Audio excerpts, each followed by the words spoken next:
नमस्कार किसान साथियों, स्वागत है आप सभी का एक बार फिर से मालवा की खेती यूट्यूब चैनल पे।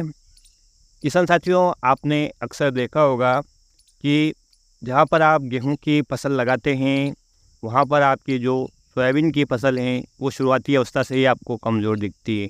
कभी आपने इसका कारण जानना चाहा है और कैसे हम अपनी फसल को शुरुआत से इसका अच्छे से ग्रो कर सकते हैं, इसके बारे में आज इस डिटेल से बात करेंगे।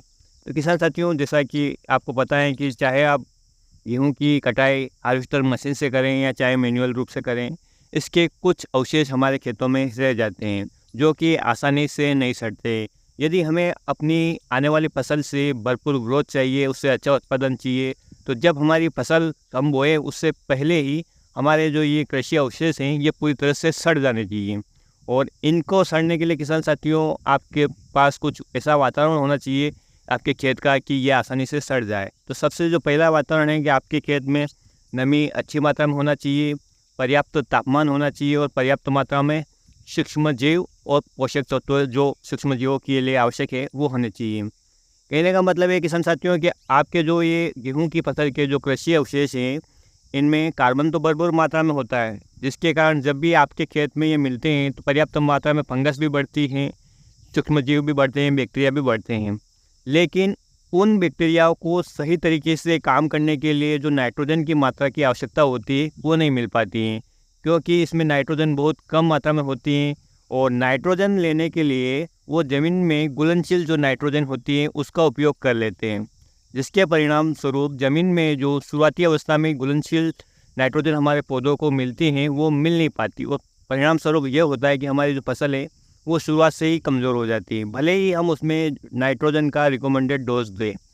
किसान साथियों, इस समस्या से बचने के लिए हमें हमारे सूक्ष्म जीवों को जो हमारे खेत में पहले से मौजूद हैं उनको पर्याप्त मात्रा में नाइट्रोजन देना है, क्योंकि वातावरण अन्य जैसे कि नमी, तापमान, ये तो जब बारिश होगी, पहली बारिश होगी उसके बाद ऑटोमेटिक रूप से ही मिलना शुरू हो जाएगा। लेकिन जो नाइट्रोजन है वो अलग से यदि हम उसकी पूर्ति कर देते हैं तो हमारे खेत में शुरुआती अवस्था से ही पौधों को नाइट्रोजन मिलता रहेगा।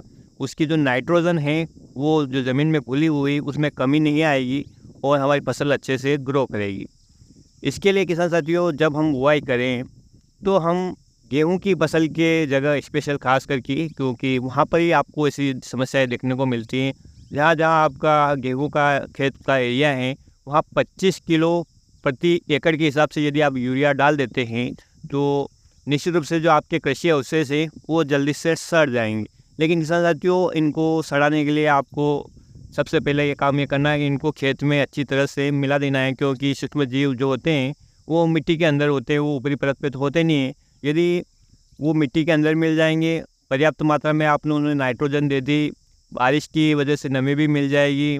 और जब जून जुलाई में जब शुरुआती बारिश होती है तब आप देखेंगे कि तापमान भी अच्छा खासा रहता है, जिसके कारण कि जो आपके कृषि अवशेष है वो जल्दी से सड़ जाएंगे और जिसके परिणाम स्वरूप जो घुलनशील अवस्था में पहले से ही मौजूद नाइट्रोजन है उसमें कमी नहीं आएगी, क्योंकि हम अपने सूक्ष्म जीवों को अलग से नाइट्रोजन यूरिया के रूप में दे रहे हैं। परिणाम स्वरूप ये होगा कि हमारे जब खेत की मिट्टी में जो नाइट्रोजन उसमें कमी नहीं आएगी तो फसल शुरुआत से ग्रोथ करेगी और बहुत अच्छी ग्रोथ करेगी। धीरे धीरे ऑर्गेनिक कार्बन जो इन कृषि अवशेषों में सड़ने के बाद समाप्त हो जाएगा, तो उसके बाद होगा क्या कि वो सूक्ष्म जीव मर जाएंगे या वो बैक्टीरिया मर जाएंगे और उनके शरीर के अंदर जो मौजूद नाइट्रोजन जिन्होंने उन्हें खाने के रूप में उपयोग किया है वो भी रिलीज हो जाएगी और वो भी हमारी फसल को मिल जाएगी। इस प्रकार से हमारी फसल को दोहरा लाभ हो जाएगा। तो निश्चित रूप से वहाँ पर जब हमारे पौधे को पर्याप्त मात्रा में नाइट्रोजन उपलब्ध हो जाएगी तो पौधा अन्य पोषक तत्वों को भी आसानी से उपलब्ध कर लेगा और हमारी जो फसल है वो कमज़ोर नहीं पड़ेगी शुरुआत अवस्था से और आखिरी तक अच्छी तरह से ग्रोथ करेगी। और फसल यदि कमज़ोर नहीं होगी तो रोगों और कीटों से लड़ने के लिए भी अच्छी प्रतिरोधक क्षमता रखेगी। इसलिए किसान साथियों, यदि आप गेहूं के खेत में यहाँ पर आपके बहुत सारे कृषि अवशेष बचे हुए हैं या गेहूं के जो भी सूखला है या अन्य जो भी पदार्थ बचे हुए हैं वो ज़्यादा मात्रा में है तो आप 25 किलो प्रति एकड़ के हिसाब से वहाँ पर यूरिया का प्रयोग बुआई के समय कर लीजिए छिटक कर और उसे खेत में मिला दीजिए। निश्चित रूप से आपकी जो फसल है गेहूं की जगह वो कमज़ोर नहीं होगी और आपको अच्छा उत्पादन देकर जाएगी। किसान साथियों, आपने देखा होगा चाहे आप ज़्यादा मात्रा में इस प्रयोग को ना करें, लेकिन जहाँ पर आपने गेहूं की थ्रेसिंग की है वहाँ पर जो शुक्ला है या भूसा है वो बहुत सारी मात्रा में बच जाता है, और वहाँ पर देखते हैं आप तो ना तो सही तरह से सोयाबीन के बीज अंकुरण हो पाते हैं, वो नहीं तरह से ग्रो कर पाते हैं।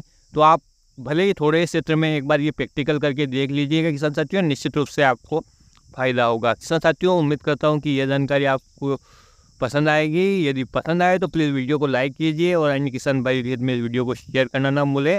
फिर मिलते हैं एक ऐसी नई और रोचक जानकारी के साथ। तब तक के लिए किसान साथियों ख्याल रखिए आप अपना, अपने परिवार का, अपने पशुधन का। वीडियो देखने के लिए आपका बहुत बहुत धन्यवाद। जय हिंद, जय जवान, जय किसान।